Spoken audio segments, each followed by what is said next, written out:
Thank you for listening to Buffalo What's Next on WBFO. Buffalo What's Next is on summer break and will return with new content shortly. As we take this break, please continue to tune in to WBFO Monday through Friday at 10 a.m. and 9 p.m. for producer picks of some of our favorite episodes of Buffalo What's Next. How can we afford not to talk about race? About education, about segregation, about humanity. Since the dawn of this nation, racial violence has existed. The way we have designed our society has a big hand in what occurred in that Tops Market. The suburban area, everywhere. We must work and teach our children. We need to make sure that we put more funding in our programs that help prevent gun violence and more money into art. If we're going to have some real healing, we've got to have space to tell some uncomfortable truth. On today's episode of Buffalo What's Next, Summertime Producer Picks, we highlight two segments from previous shows. Jay Moran at Thomason & White speaks to Executive Director at West New York Peace Center, Deidra, EmEl. The three discuss the health of the East Side and its future from August 18th of last year. Then, Jay Moran talks to parent and writer Tarja Parssinen about the science of reading and the poor literacy rates in Buffalo and throughout New York from June 29th of last year. First, Jay Moran and Thomason & White with Executive Director at West New York Peace Center, Deidra, EmEl, from August 18th of last year. Yeah, great to have everybody with us as well here. And Deidra, I know one of the things that the Peace Center has been doing since May 14th, these healing sessions that you've had. Mm-hmm. Talk about the genesis of them, and then maybe we'll get into just the idea about the community healing and where it might stand right now. But talk a little bit more about these healing sessions that you guys have hosted. Okay, well, thank you so much for having me on the show. The sessions have been are called Embracing Buffalo.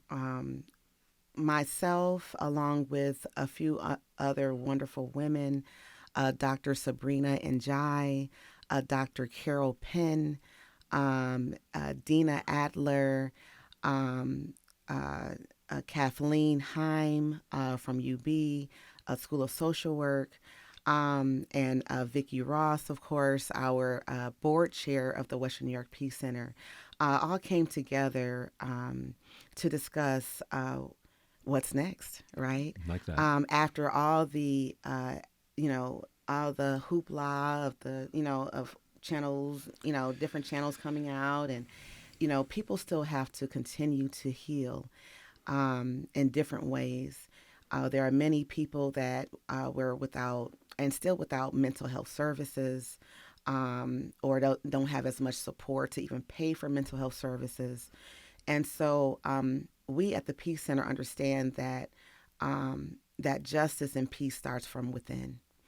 And Dr. Sabrina came to us and said, hey, she is, let me give you a little bit of background about her. Sure. I think I have a little bit of a note. But, so she is a licensed social worker. She's a Black healer and psychotherapist in Baltimore, Maryland. And she's been coming to Buffalo for the last 10 years, I believe, as a visiting professor at the UB School of Social Work, continuing education program. So she knew Vicki, she knew Kathleen, and said, hey, I really love Buffalo and I want to help. How can I do that? How can I reach, the citizens of Buffalo? How important is it? You mentioned that to have a Black person reaching out for mental health Mm-hmm. issues to a counselor that looks like them. I think we've touched upon that, but maybe if you can expand. Right. I think, for healing to happen, trust has to happen first, in whatever circle it is. And you have to build trust by first getting to know a person, them getting to know you, and them being able to relate to you. Sometimes it's it starts with skin color. It is what it is, or ethnicity.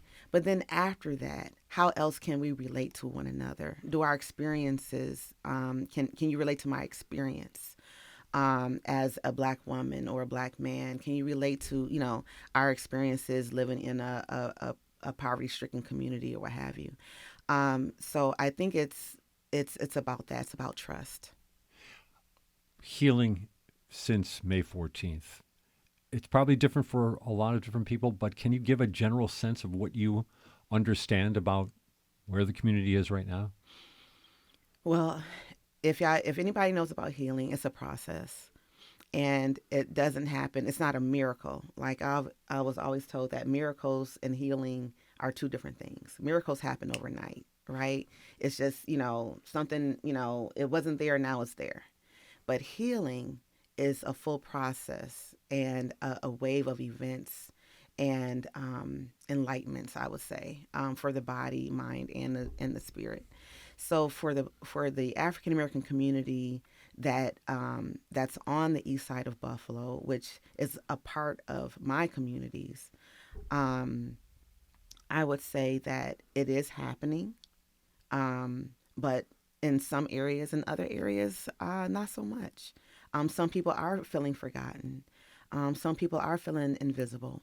Not just feeling that, they haven't been put out in the forefront.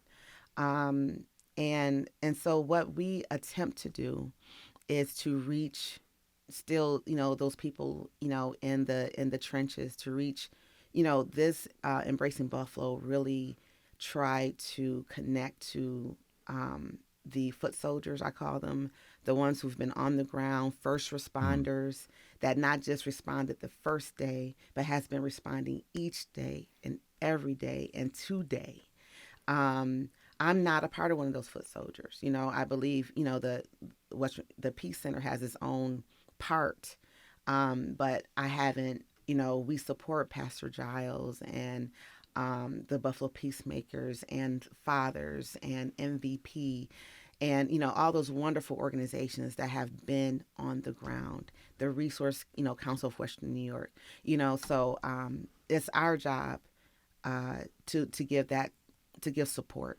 So with these circles, healing circles, the first one was for first responders, so the nurses of Urban League and those who are outreaching right on Jefferson and Utica came to those sessions at the Meriwether Library and spoke about their, what they're going through and just being able to release all the energy and the emotions they have received from people and trying to help people. That was a space for them to heal so that they have more to give. It's interesting to mention about peacemakers because, and Reverend Giles and the many, many other people who have been really at the forefront of all this, it's almost kind of lost maybe to a certain extent how important their role has been to really try to keep the peace, for lack of a better term, right? I mean, we talk about people hurting and being afraid. There's obviously anger as well underneath all of it. Oh, yes. And these individuals have been out there trying to make sure that stays at a minimum. And I would have to say, to this point, have done an incredible job. But the pressure must really be difficult for them. Yes, I believe it is. And I think some people individually are searching are getting some of the help they need. I know it's common in the African American community that we don't need mental health, counseling. We don't need a therapist, and usually it's not necessarily the therapy or the therapist. It's I don't need to talk to another white person to tell me what's wrong with me. And with that therapy, you're a dancer. Talk to me about embodiology. What does that mean? How is it applied?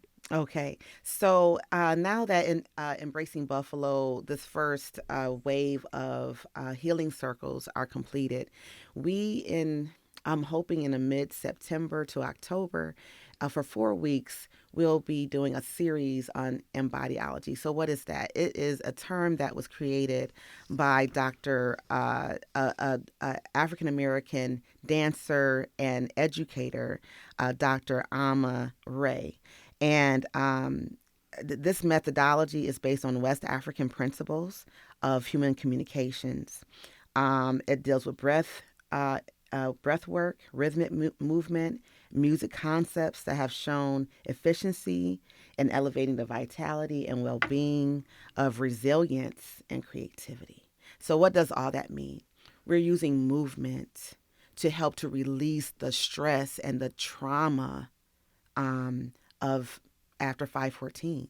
And not just after 514, but we have 400 years of DNA trauma that we have to start to release from our genes and from ourselves so that we can truly be whole as a community. So this thing that has happened, this massacre that has happened, was more so, what do you call it? Just more of a outbreak of the disease of racism, of the disease of classism. It's just an outbreak. So, people are putting bandages on this outbreak. It's a symptom to a larger problem. Yes, it is. Yeah. So we're going to use movement just to help deal with the individual from within so that that person, and not only that person, but the community at large, can begin to continue to fight for justice so we can truly have peace. We have to take a short break. We'll be right back with more Buffalo What's Next on WBFO. It's one thing to love public media, but it's a special thing to support it. Consider this. If you've got a car you don't need anymore, or you've got one that's simply too expensive to repair, arrange to donate it to Buffalo Toronto Public Media. It's easy for you. Pickup is free, and it could be worth hundreds of dollars in support. Here's how to get started. Go to WNED.org/vehicles. Hey, is this thing on? Test, 1, 2. Sounds great. Let's go. The podcast world is overflowing with more than 750,000 podcasts to choose from. But for great local podcasts, you can now go to one place, the new Amplified BTPM Pods app. Here you can discover content produced in Western New York and Southern Ontario, our own backyard. With a wide variety of genres to choose from, there is something for everyone. Listen to the best independently produced podcasts in the region, anywhere, anytime. Download the free Amplify BTPM Pods app wherever you get your apps and begin exploring your local podcast community now. Check out the Our Town series produced by WNED PBS, but captured by community members on the Buffalo Toronto Public Media YouTube channel. Ellicottville is a town of variety, not only in what they have to offer, but the people.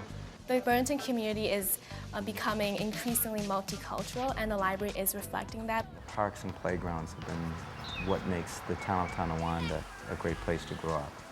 The series began in 2003, but it's making its debut on YouTube now. Although some of the businesses and people may have changed over the years, the spirit of these wonderful towns remain the same. We just didn't realize what we had in our own backyard. We need the next generation to protect it and carry on. Learn about Jamestown, Burlington, Welland, East Aurora, and more than a dozen other beautiful communities in our region by watching the Our Town series now on YouTube. I would live there. This is Buffalo What's Next, where we have conversations with the community about moving forward. To have your voice heard, press the Talk to Us button on the WBFO app, and we'll work to get your questions and comments on the air. Join us on Twitter @WBFO or email us at news@WBFO.org. Together, we'll have the conversations that are needed. This is WBFO, your NPR station. Our guest this morning on Buffalo What's Next, Deidra EmEl, Executive Director of the Western New York Peace Center, talking about a lot of different issues here for sure this morning. I know that you're in the process now, the Embrace Buffalo, that those sessions are behind us right now, but there are you're trying to build up newer ones as well. Yes. Healing, like you said, is different for everybody. How is this, I guess, going to be an ongoing thing from the Peace Center? We're going to do this as long as we have to. Yeah, I think in different sessions at different times, because the Peace Center is I would say probably more so known for our protests, right, and our rallies and our advocacy. And yes, that is what we'll continue to do. But at the same time, we have to also take times to be still, times to come together and recreate. So those times are not always going to be shown out in public, right? But we know that doing that inner work, that truly inner work of helping that person to deal with racism from within, to deal with communities, microcosms of communities, to help them deal with those injustices, will help us deal with the larger issues at hand, to help us deal with the systemic issues at hand. So we're not forgetting one to do another, but we understand it's a larger picture, and it's a circle, of healing. When it comes to that healing process, can you share what you've either heard or experienced from others when it comes to that, where they're at? I think to like the first couple of weeks after hearing about, people still wouldn't come out of their houses. Right. And that's stunning, but totally understandable. Mm-hmm. But that's got to still be hovering over a lot of people right now. There are people to this day that can't even just go to a grocery store. When that day, on 5/14, I received a text, that this was in the news. And it wasn't in our Buffalo news yet. It was just on internet news. I called my mother. Why? Because she lives 5 minutes away from Tops. She shops at that Tops every Saturday. I go to that Tops for her to do grocery shopping. My son has gone to that Tops as he visits the Merriweather Library. I had to call her to make sure she was home, that she was okay. So I would say for me, I still went to the grocery store the day after. I didn't go to Tops, any Tops. I went to the grocery store. I went to the grocery store the day after that. But I tell you, a week later, when I'm talking to my mother on the phone and she says, Deidra, be observant. I was in the middle of another grocery store, and a fear fell over me that I never felt before after the event or any time.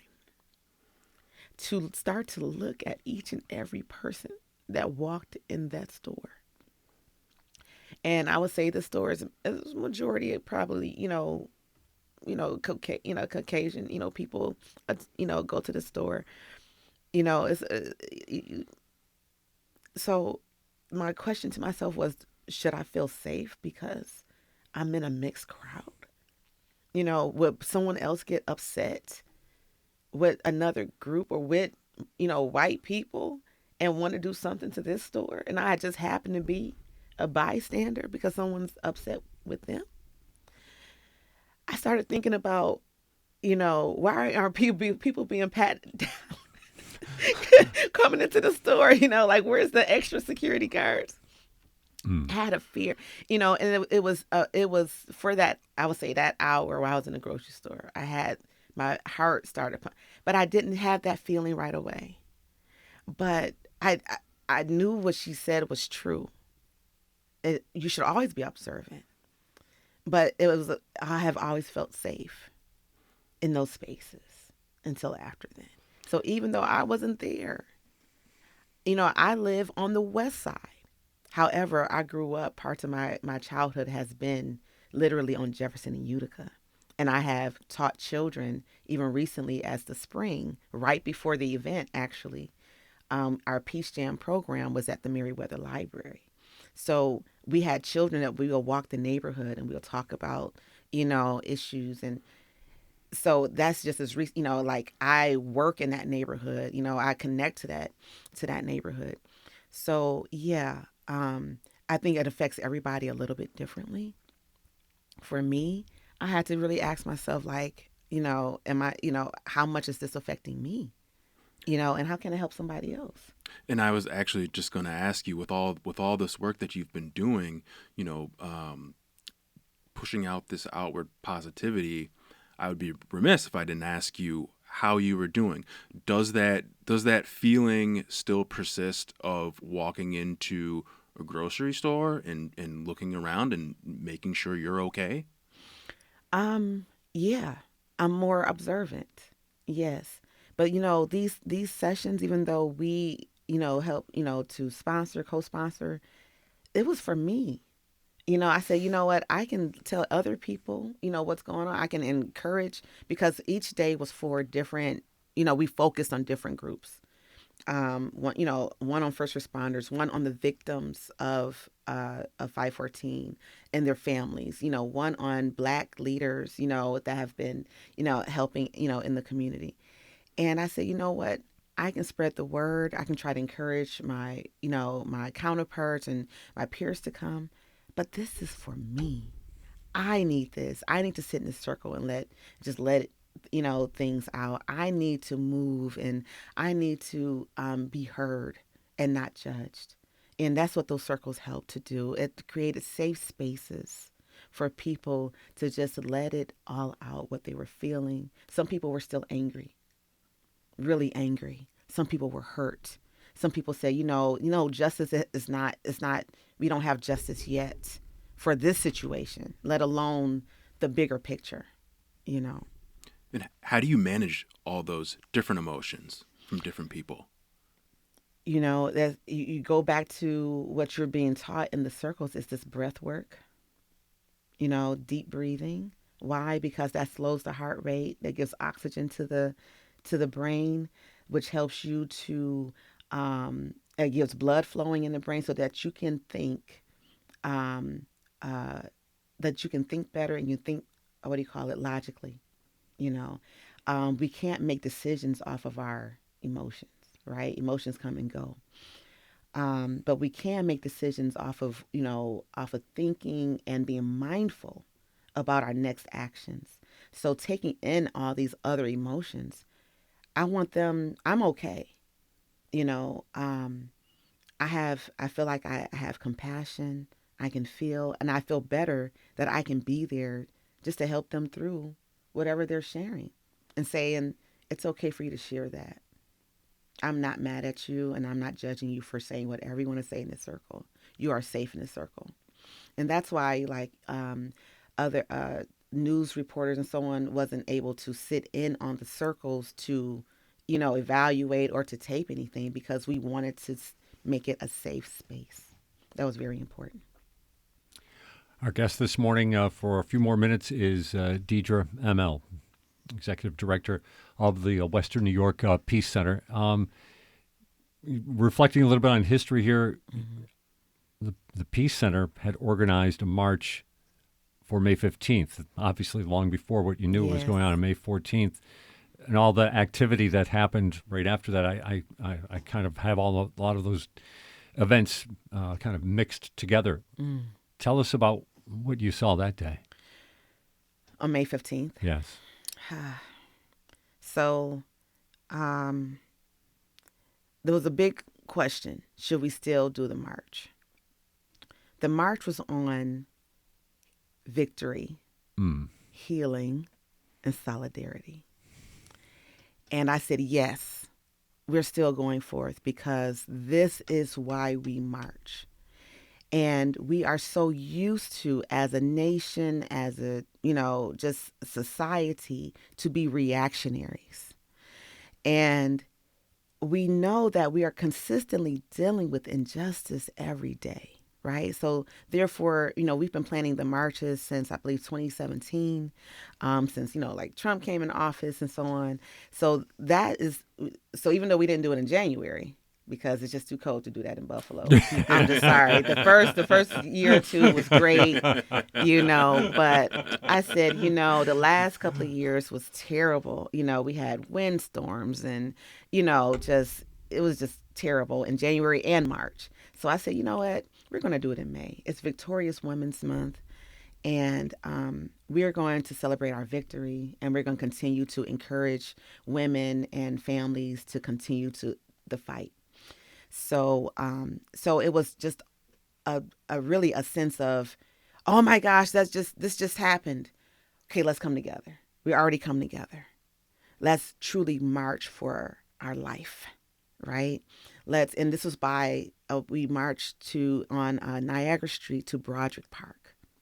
Broderick Park is such a significant space for African American community, and for freedom, for anyone as well, because at that park, at that place, it was the crossing from being enslaved to being free. From Buffalo to Canada, especially after the slave codes, right? So this was a space where people got on the ferry boat and crossed the river to freedom. We have ceremonies in Ma'afa, every year to acknowledge, this time and space. So what more perfect space to start our transition into healing and empowerment but Broderick Park? So this was a space where we had African drumming and dancing. We had in the indigenous women and sisters doing the Ganyonyo and giving thanks for our land and so on. We had people speaking out, against injustice and speaking about how they feel about what just happened. This was a space that we could let it out and be in a safe environment and be amongst community to support one another. Wow. You've left me speechless, which is very difficult to do. We're down to our last minute, Deidra. Just we obviously didn't touch upon a lot of the things that you have going on at the Peace Center, but for the future, the immediate future, is the focus more here at home issues rather than maybe some of the larger issues that the Peace Center has been delving into over recent years? Well, both. And this is why our task forces are so important. We still, we don't have as many task forces right now. We are changing some of our structure. However, our Latin American Solidarity Committee has been, full force in supporting Cuba and Latin America and all the situations and, and issues happening there.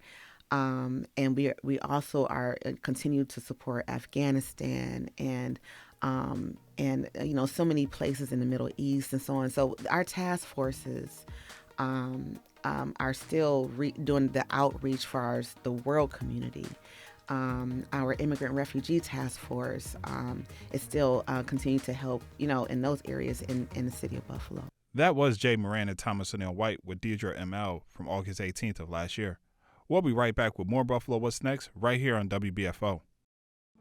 The warrior tradition tells the inspiring, heartbreaking, and largely untold story of Native Americans in the U.S. military. Why would Indigenous men and women put their lives on the line for the very government that took their homelands? A lot of people ask, why did you join the white man's war? This is our home. This has always been our home. And part of the commitment to protecting and defending your home led to military service. Hear stories of service and pain, of courage and fear in the warrior tradition, now streaming on YouTube. I'm Kraus Shalahorn with Mindful Music. Join me for thoughtful and in-depth conversation with my many different guests from around the region and the world as they discuss how music helps and heals in times of stress and everyday life. Listen to Mindful Music Saturdays at 4 p.m. right here on WBFO, your NPR station.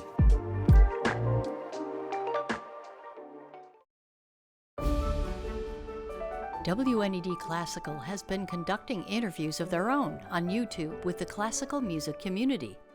Have you ever wondered what goes into the performances you hear on WNED Classical? Head on over to our Buffalo Toronto Public Media YouTube page to see the collection of interviews that we've orchestrated. And be sure to subscribe so you don't miss the next one. This is Buffalo What's Next, where we have conversations with the community about moving forward.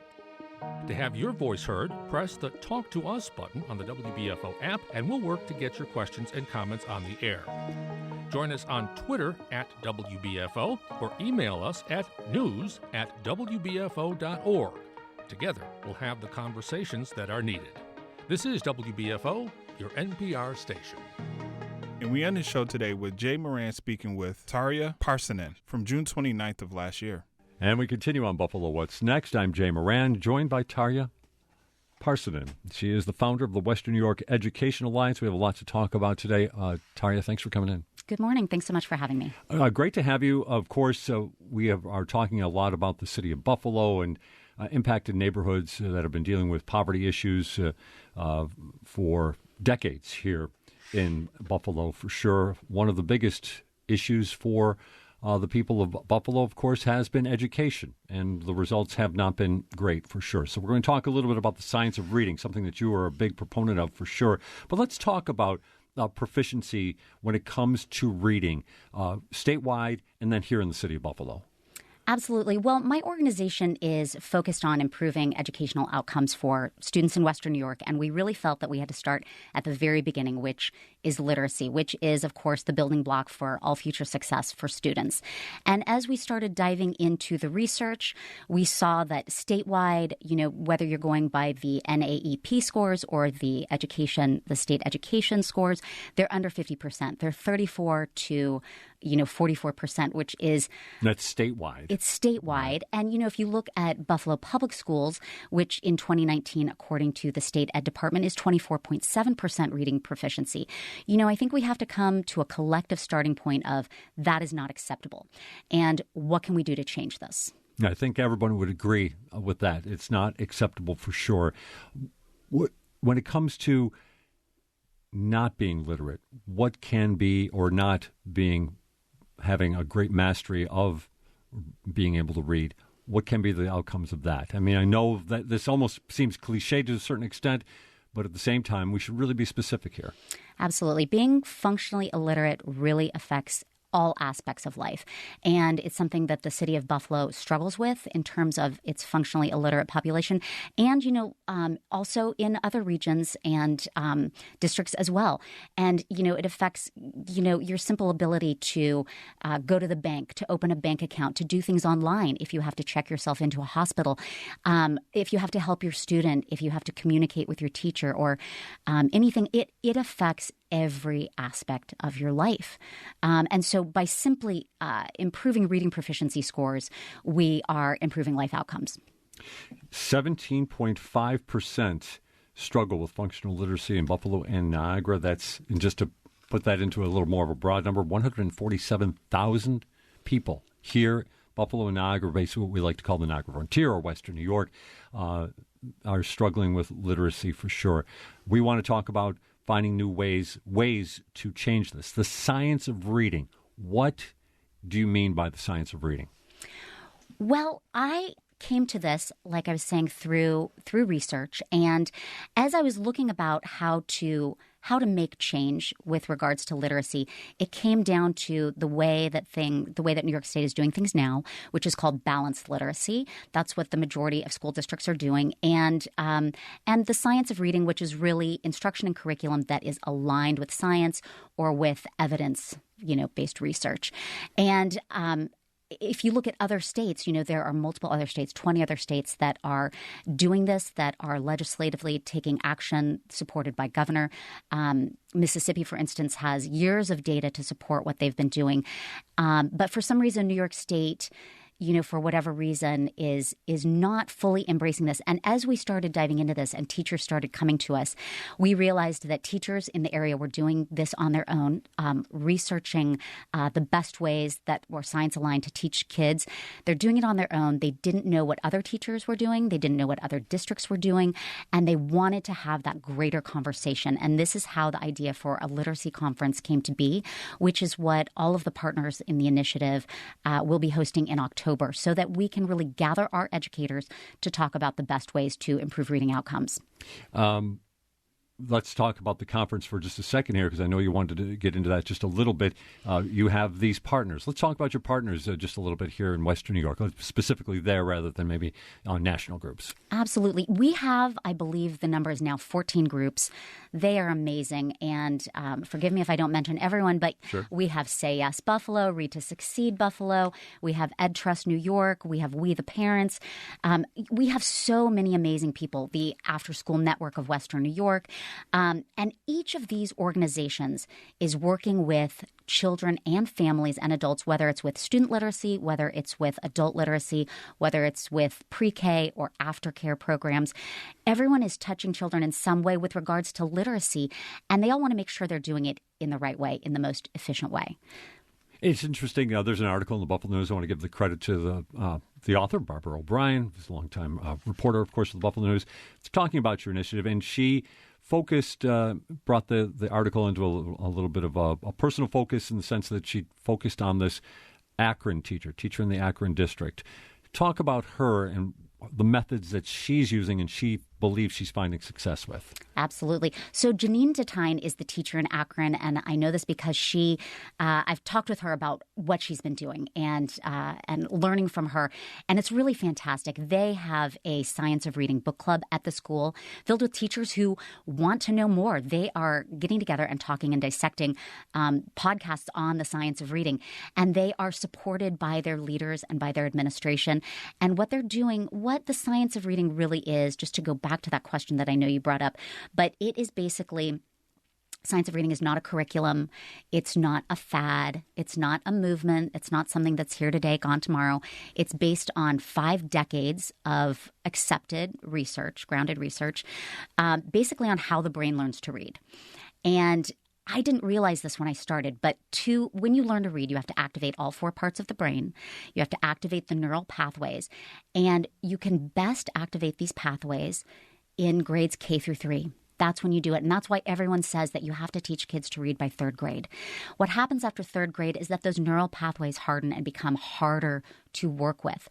But it's not to say that it can't be done and that we can't work with, of course, with our middle schoolers and high schoolers. Of course, we do that. But, of course, the best time is K through 3. And so what they're doing in Akron and, of course, in other schools as well. These schools are all doing their own pieces of work, but they are teaching directly and explicitly in terms of decoding, in terms of phonics. There's something in literacy called Scarborough's rope. And, the general public probably doesn't know this, but there's so many different strands woven into being a skilled reader, right? So it's language comprehension, it's decoding, it's word comprehension, it's background knowledge. There are so many. And what they're doing is they have to weave this in. We talk about it being a science. You have to activate the neural pathways, but it's also an art too, know? So the teachers are doing this incredibly difficult work every day, using the science to weave these strands together to create skilled readers. It's really amazing. How does a teacher know that it's being impactful? I mean, we can look down the road and say, I'm a kindergarten teacher, and now they're in 3rd grade, and they've got these great English language arts scores. But how does a teacher know that they're making this science connect? Yes. Well, schools have benchmark assessments, and this sort of goes to a greater data problem that I think we have. Excuse me. The public has access to 2 forms of data, which is NICED, the state data, and NAEP, N-A-E-P, their data. Okay, but we don't have access to the school's data. And the school is monitoring and checking these kids with benchmark assessments all the time so that they can react to and help these kids in real life time, which is fantastic. But again, we don't know what's going on. Fortunately, the teachers know what's going on. And when they do assessments on these kids, they're seeing the results or lack thereof. And according to Janine, this teacher in Akron, apparently the results that they've been having in Akron have been great. 1 in 6 are dyslexic. Correct. That is a stunning statistic. How... I think, again, back to testing, I think it's one thing that's most certainly better than it was, let's say, when I was in school working with chalk and slate. But 1 in 6 are dyslexic. So this is something has nothing to do with personality, doesn't have to do with cultural elements. It's a neurological issue? Correct. Yeah. It has nothing to do with intelligence or how well you do in school or how well you can do in school. It's difficulty with reading and decoding and putting words together, right? And I was stunned when I started doing the research on this and saw how prevalent it was. 1 in 6, right? And you and I were talking about this before the show. But if we look at testing, and we're just, emerging from, the age of all the COVID tests and how prevalent we've been doing that. If we actually did universal kindergarten testing for dyslexia, it would have monumental change for life outcomes. It would be stunning. And states are doing this. I believe Oregon just started implementing this legislatively, statewide universal kindergarten screening for dyslexia. And then you know right away if that kid can get help. If I could state some crazy statistics to you for a second, 50% of incarcerated people are functionally illiterate due to dyslexia. Okay, so if we're looking at the school to prison pipeline, which is frequently called the dyslexia to prison pipeline, and then 30% more of that number are underliterate due to poor instruction. So, right, if you take those struggling readers who are not helped, right, and you look at them going straight to prison, essentially, 40% of homeless people are functionally illiterate due to dyslexia. That's amazing. 66% of kids cannot read on grade level in 8th grade, and $2.2 trillion is lost due to illiteracy, which when I first learned about this, it boggled the mind. But I also knew that there was a way. There was something we can do about this. And in New York State, we do have, I believe it's just now happening, a dyslexia task force. It's being worked on by Assemblyman Robert C. Carroll and others. But to be honest, I can't believe we're still in the task force stage of this. There, for me and for so many other education advocates, there is an urgency to helping our children, and especially an urgency of literacy. And we need to identify dyslexic kids now. And I know that that's what they're starting to do in New York City. So they're setting a great example. You're listening to Buffalo What's Next. More to come right after this on WBFO. Buffalo is home to many historical treasures, including architectural gems. Central Terminal affected everybody. Everybody from the common man to the movie star walked this concourse. Beloved community establishments. They might get a glimpse to see Lena Horne. They might see Dizzy or Miles Davis, Charlie Parker. And homes for local sports teams. When we talk about an institution, Memorial Auditorium was an institution. The WNED PBS original production, Remembering Western New York, explores some of these iconic structures and their connection to people who live in the region. There was a time when Buffalo's Main Street was the focus of holiday shopping in Western New York. Watch Remembering Western New York now on YouTube. Are you looking for a rewarding career in public media? Visit WNED.org/careers to learn more about becoming a part of a talented team dedicated to making a difference in our communities. Employees at Buffalo Toronto Public Media enjoy a variety of outstanding benefits. We are located in downtown Buffalo, and we have free parking. We are focused on inclusivity and belonging. Come as you are and apply today. Visit WNED.org/careers. Buffalo Toronto Public Media's unique and valued programming on WNED PBS, WNED Classical, and WBFO make us a perfect partner for any company interested in making a real difference in our community. Your support has the power to associate your business with one of the most trusted brands in North America. Call me, Sylvia Bennett, to find out how you can make a difference. 716-845-7005. Watch Buffalo's Voices of Steel on YouTube. The original WNED PBS production captures the legacy of the steel industry in Western New York through the voices of the people who worked in the mills. Anybody who never saw the steel plant in operation missed something. I told my kids that. They really missed to see what it was like to make steel. Through remembrances of the workers, Buffalo's Voices of Steel showcases the pride Western New York still feels about its steel-producing past. Watch it now on the Buffalo Toronto Public Media YouTube channel. And don't forget to subscribe while you're there. This is Buffalo What's Next, where we have conversations with the community about moving forward. To have your voice heard, press the Talk to Us button on the WBFO app, and we'll work to get your questions and comments on the air. Join us on Twitter at WBFO or email us at news@wbfo.org. Together, we'll have the conversations that are needed. This is WBFO, your NPR station. I wanted to get into that a little bit. I want to also reset here. This is Tarja Parssinen with me this morning, the founder of the Western New York Education Alliance. We're talking about the science of reading. Different districts. You're talking about New York City. So districts inside New York State can deploy this science of reading curriculum. I'll just use that term. In New York City, you say, is embracing this? Yes, that's right. So they have a new mayor, Mayor Adams, and Chancellor David C. Banks. And Mayor Adams is dyslexic, okay? So he knows from where he's coming from, and he's made it a priority to make sure that kids are taught explicitly and directly in science-aligned curriculum and instruction, but also to make sure that dyslexic kids are reached, that they are diagnosed and taught. So it's really interesting. They're going to be implementing this in the fall, and all eyes are watching. But it's good news.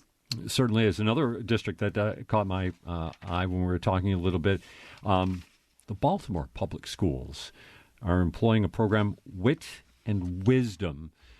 Again, this is coming from the concept of science of reading. How can we differentiate that? What do we understand about it? Well, what's interesting with Baltimore Public Schools and their superintendent is Sonia Santalese, which she is fantastic, and she wanted to tackle literacy head on, and she felt that by implementing knowledge-rich content and curriculum would be the best way, along with teacher training and instruction. So she's implemented a curriculum called Wit and Wisdom. I can't really speak to it exactly, but I've heard it is very highly rated. It is fantastic, and it's also culturally relevant to the kids. You know, I think one of the myths, there's so many myths about science of reading, which I'd love to tackle too, but one of them is that it's not culturally responsive, which is untrue. You know, absolutely untrue. There are so many things about it which teaches kids about their own history and where they can see themselves in the curriculum and in the instruction, which is so important, as we know. Yeah, that's something that's really come out of the programs that we've had. One thing that we're hearing about is just the idea that so many Black people are dealing with the concept that there's everything that they're taught, everything that is passed along comes from a perspective of white supremacy, and that they are left out right off the bat on so many levels of conversation. It's interesting that you were telling me also about this, I think it was a barbershop in Brooklyn that is trying to do the same type of thing, to present culturally relevant reading opportunities for their patrons. Absolutely. You know, and this really goes back to literacy is all about everyone. It's about the partners. It's about the community. It's about families. It's about businesses. You name it, literacy needs to be on everyone's tongue. But in terms of the barbershops, it's fantastic. The barbershop in Brooklyn has its own literacy hub, and it's full of decodable books, which is aligned with science. And I know some people are asking, what are decodable books? But they're ways in which teach children explicitly and directly how to read, but that are culturally relevant as well. And I know there's barbershop books in Buffalo as well. We're reaching out to them. But there are places that you can access within the community that you can turn into literacy hubs, which is fantastic. And one of your partners is of the Education Alliance is actually, they train their tutors, for lack of a better term. They're getting into the Head Start programs, things like that. Yes, absolutely. On the literacy initiative, we have Read to Succeed Buffalo. They are doing fantastic work. They work within Buffalo Public Schools, and they're specifically looking at the K through 3 levels, as we were talking about with the neural pathways, about getting kids to read in those early ages. And they're doing high impact science-aligned tutoring through their AARP program, where they have volunteers. So the volunteers are specifically trained by these literacy specialists, which is fantastic. But also they're working with Head Start and pre-K programs to make sure that in pre-K, when these little ones are just starting out reading, how can we reach them in the best, most effective way that's aligned with science? What about enjoyment of reading when it comes to it? Obviously, if you're a better reader, you're probably going to enjoy it a little bit more. But do we find a correlation between just the types of kids who seem to embrace reading right from the start? Do we have an understanding of that? I'm so glad you asked about that, because that is also one of the myths of the science of reading, is that it is joyless. They talk about phonics, and they talk about drill and kill, and how you're just drilling phonics into them. And you know what? That is simply not true. Balanced literacy, I saw this the other day, and it was a great quote. Balanced literacy does not contain all the joy, does not own the joy. The joy can be found everywhere, especially when you're given the keys to unlock reading. And, really, the joy of reading is brought by the teacher as well, to instill and infuse that in their classrooms. But we have to remember that the 1/3 of kids who will learn how to read, no matter what type of instruction they're using, science of reading or curriculum and instruction that is aligned with research does not hold them back It does not hurt them in any way. They are taught to read, and they're brought up just as everyone else. And, that really is what equity is all about. If we're going to actually walk the walk here, we talk about really wanting to have equity. But if you're only reaching 1/3 of students, that is not equity. If we have access to programs and instruction and curriculum that can reach everyone and that is truly equitable, then that is what we must be doing. What about social economic factors when it comes to reading? What do we understand about that? Interestingly enough, the science has shown, the National Institute of Health has come out with the fact that 95% of all children can learn how to read, despite socioeconomic background, despite how they're brought up, where they're raised, who they are. There are 5% who, with severe cognitive delays, who will have trouble, but 95%, that's all kids essentially can learn how to read. But of course, there are factors holding them back, especially, if we could talk about the knowledge gap, I'm happy to go into that as well. Expand on it, please. Yeah, absolutely. Well, there's an author named Natalie Wexler. She's written a book called The Knowledge Gap, but it's basically talking about the achievement gap, which is, if we're talking about the Matthew effect, like in the Bible, the rich get richer and the poor get poorer, the same thing is going on in education and with literacy. The good readers continue to excel, and the poor readers are left down where they are, in fact, even declining.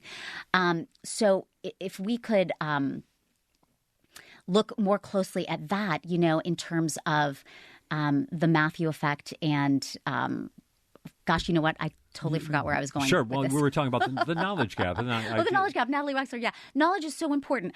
A lot of these kids do not have the background knowledge needed to comprehend what they're reading. So, for instance, let me expand on that for a little bit in terms of field trips, going on family vacations. Maybe their dad is an engineer at Moog and they have conversations about science at night. That all contributes to background knowledge that you're going to use to access and understand the books that you're reading, right? Now, a lot of these kids who are in high poverty, at-risk areas will not have that background knowledge, okay? But again, when it comes back to equity, schools can fulfill that. Schools can give background knowledge through content-rich curriculum and be providing that. And, I was reading in Natalie Wexler's book, she was talking about curriculum that engages the kids with ancient Mesopotamia. They're talking about ancient Egypt. They're giving the kids all this knowledge. And for the kids who might not necessarily be suffering from a knowledge gap, they're just as fascinated and interested in all this stuff as well. But we've got to close the knowledge gap as well. That's part of the thread of Scarborough's rope too. Like in terms of creating a skilled reader by weaving all the elements together, that's crucial as well. Interesting that one of our previous guests on this show, one of our first guests was Sam Radford, as a matter of fact, from We the Parents here in the city of Buffalo. If you listen to WBFO or pretty much any news station, you're probably familiar with hearing from Sam in some regards. He's most certainly a vocal proponent and critic of the education system.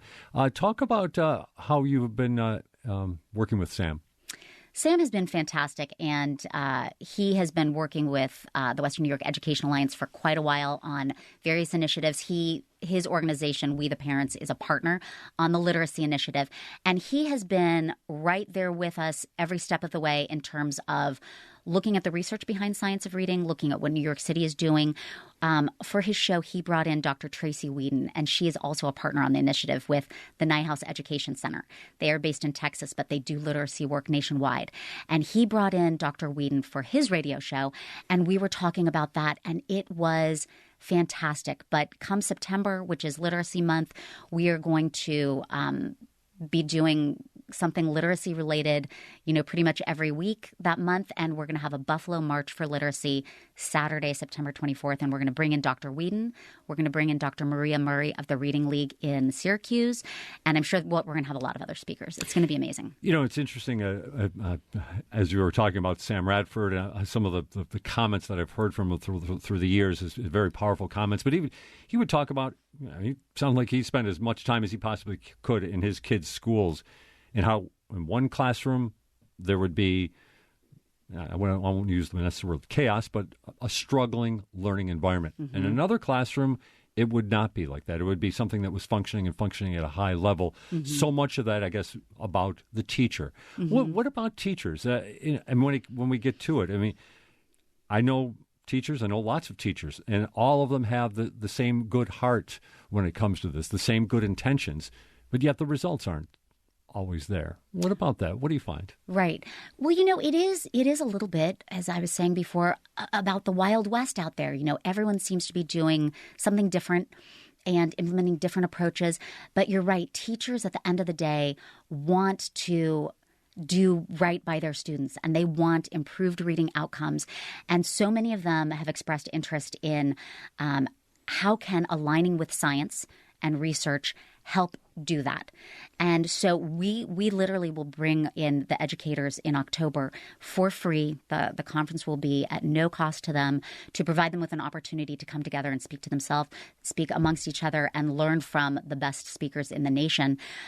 We actually have booked Natalie Wexler. I have not press released this or announced this anywhere else. So dun, dun, dun. It's Natalie Wexler will be speaking. She wrote The Knowledge Gap. But we're going to have amazing speakers, and I think Dr. Tracy Whedon will be there as well. But teachers need to be supported by their principals and by their superintendents and by their administration. And if there's going to be teacher training, there also needs to be principal and admin training as well. They need to know what's going on. This is what I've been hearing from all the educators. I'm not an educator myself, but from what I've been hearing from everyone is that they want the support from their principals and from their administration in their efforts. And maybe I was burying the lead here a little bit now as we're talking. Maybe I'm coming to it, but let's talk about then the structure of schools. You're talking about principals and administrators, and I went to a couple of ceremonies for my goddaughter's graduation in the last couple of weeks, and I saw a principal who was very much in control, or showed that he was in control, but you could tell he is juggling chainsaws, trying to keep up to date with everything that he has to do. Then you go into the classroom. Not every classroom has aides. How many more people do we need, whether it's, like you said, a principal who can buy into the science of reading and be trained, or just having administrators that also are on that? Do we need more people in these schools? Do we need more personnel to make sure that, like you said, this reading gap that is existing, it's been here for a while. That's right. The science is one thing, but it also sounds to me like we need more people. And you could be very right about that. First, let me give a shout out to the schools, to the teachers, to the principals, to the administrators, because over the past 2 years, you're right, they have been put through the ringer trying to keep up with public health on top of education. Yes, trying to keep up with everything, which is why we're also going to offer, and I've not publicly announced this before, but we will be offering an Administrators Day, a virtual Administrators Day just for superintendents and their administration with regards to the science of reading. We're going to be bringing in an amazing speaker for that. But we want to make sure that we're not just reaching the teachers, but that we're reaching the administrators as well, so that they fully understand what's going on. And in terms of COVID relief money, in terms of hiring more people and what to focus on, I've talked to a number of superintendents who've expressed that their main priority right now is mental health, which I get. Student mental health. We all have to acknowledge that there is a teen mental health crisis and a child mental health crisis right now. And it is bad. It is really bad. But mental health goes hand in hand with literacy. It can't be either or. It has to be both and that in terms of trauma, in terms of the shame that you feel if you cannot read and how that compounds over time to lifelong outcomes, which of course is connected to mental health, we've got to tackle everything at once. I do believe that COVID relief money, while schools are flush with it, are being used before it dries up in the best, most efficient ways, especially as it relates to investing in teachers and administrators in terms of the science-aligned curriculum and the instruction and the training. And Tarja Parssinen, and we're coming down to our final moment here, and it seems like every question I ask at the end of a program comes to the same thing. Hope. Do you have hope for this? Do you have hope that in 5 years from now that we're going to be talking about greater literacy results in Buffalo and in New York State? Absolutely. I have hope. You always have to have hope. And my mission, and I know that the mission of every single one of our 12 partners, is that Buffalo and Western New York will be the most literate region in New York State. And I don't think that's crazy to put that out there. I think it's something amazing to strive for. And I know that we all want that for our children.